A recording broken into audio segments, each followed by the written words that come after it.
There are many discussions about what schools should be teaching our kids. Some seem to lead with STEM. That stands for science, technology, engineering, and math. Today's guest, Snyder, believes that STEAM is what we need, adding arts as a critical part of preparing students for an ever-changing, ever-challenging world. Lori is Executive Director of AEMS, Arts Education in Maryland Schools Alliance. Good to see you. Thank you for having me. Well, tell me, AEMS has been around for about, what, 25 years? 25 years. We were born out of a partnership between the Maryland State Arts Council and the Maryland State Department of Education. Back when the initiative then was to take some arts out of the schools, and we were working hard. There were people formed that decided we needed to advocate at the state level through the legislature to make sure that didn't happen, and of course those agencies can't do that type of work. So AEMS was formed as a 501(c)(3). Okay, I was kind of surprised that that's been going on, this push to take the arts out of the school 25 years ago. That's a long time ago. It is. It is. But things have, with our work, it's done a complete turnaround, and we're working to make sure, and that's what AEMS' mission is, to make sure that we have equitable access to arts education for every student in the state of Maryland. Okay. So I'm going to ask you, what place do you think the arts, and that's the performing arts, the visual arts, the literary arts, what place do you think they have in our schools?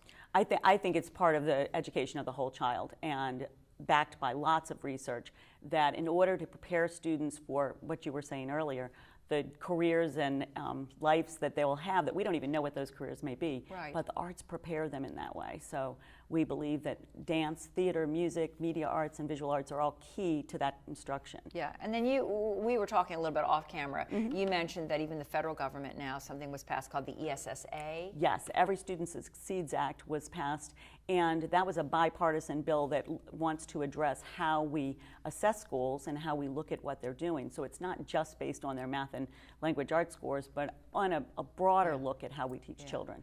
Now, there's been a lot of studies done to kind of monitor and find out the outcomes of the arts and how they do play such a role in students' learning and their development. So can you tell us about some of that? What have some of these studies shown us? Well, it shows that students that are engaged in the art stay in school, have a better attendance, they graduate from high school, and they are prepared to understand and problem solve at a much better level, because the arts teach in a different way. They teach you through not just rote learning or the skills that involve to paint a painting or to play music, but to solve the problem, to observe very acutely, and then to analyze that and process that information. You know, in talking with my friends, you know, my contemporaries, and I look back at school, I went to a public school in Pennsylvania. The things I remember most were those assemblies and those special artists that they would bring into school. And I think, of course, I feel that way because I'm an artist. However, I'm finding that people who are in business and construction and all kinds of things, the things they remember about school that affected them so deeply were a lot of these arts programs. And that's what engages students in schools, the performance and the ability to express themselves through the arts. A lot of companies are even looking now to hire, especially in the science fields.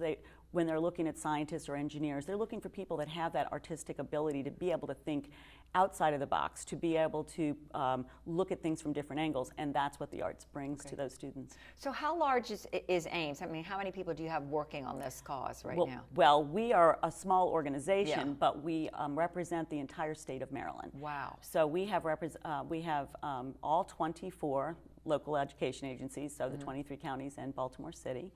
And we work with the State Department of Education and Maryland State Arts Council still. We have regional briefings that the State Department of Education does for the fine arts, and we support all of that work. There's also a fine arts advisory panel that exists that has representation from all the 24 LEs, which is fabulous because they help in the advocacy work. Now, I'm sure there are people watching who say, well, I'd like to get involved too. I'm not part of AEMS officially, so how can people get involved and help get the message out that AEMS is working for? Join the AEMS listserv. It's no cost, but if they sign up on the listserv, we send out regular advocacy alerts, and we give step-by-step what things are happening in their particular district, as well as if they have any issues that are happening in a school, people reach out to AEMS, and then we help to support them in advocating for fine arts education. So you have a website? Yes, we do. Okay, so we'll direct people to that website that as well. That would be fabulous, Okay, and then just as far as in the little time we have left, What do you find are the biggest challenges right now, though, for AEMS? I mean, are you getting the support? You said the pendulum is swinging back, which is good news, but I'm sure there are still some obstacles that get in your way. The biggest concern that we have is that equitable access. So there are fabulous schools in the state of Maryland. In Baltimore County, we have the Carver Center, which is magnet schools amazing arts programs. And Patapsco exactly.